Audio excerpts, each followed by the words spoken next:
బ్రహ్మం సరిగ్గా కూర్చో, సరిగ్గా కూర్చో.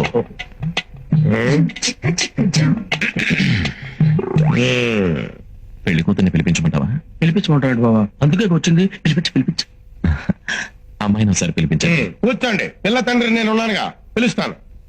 అమ్మా, రాజన్న వచ్చినాడు, పెళ్లి కొడుకు రాంబ్రహ్మ వచ్చినాడు, వాళ్ళ సైడ్ బంధువులు అందరూ వచ్చినారు. ఒక్కసారి వచ్చి పోమ్మా మెరుపుతీగా. బావా, పెళ్లి కూతురు నువ్వు చూసావా? నువ్వు చూడలేదా? లేదు, వచ్చి శర్మని గడిపోయినట్టుంది కానీ పిల్ల కనపడలా. మా వాడు అమ్మాయిని సరిగ్గా చూడలేదంట, మళ్ళీ ఒకసారి రమ్మంటారా? అట్టాగా. అమ్మా, రాజన్న వచ్చినాడు, పెళ్లి కొడుకు రాంబ్రహ్మ వచ్చినాడు, వాళ్ళ సైడ్ బంధువులు అందరూ వచ్చినారు. ఒక్కసారి వచ్చి పోమ్మా మెరుపుతీగా. వెళ్ళిపోదాం. తప్పురా. తప్పేంటండి?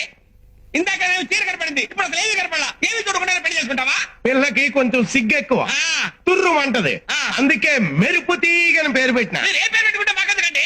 పెళ్లి చూపుల తర్వాత ఆ పిల్ల ఎదురుగా కూర్చొని నేను కూర్చొని లుక్స్ లుక్స్ మాత్రం మాట్లాడుకోవాలి కదా. అసలు పెళ్లి చూపులకు వచ్చావా, మొన్న ఇంట్లో పరుగు పందెం చుట్టానికి వచ్చావా? బ్రహ్మం అరవకు.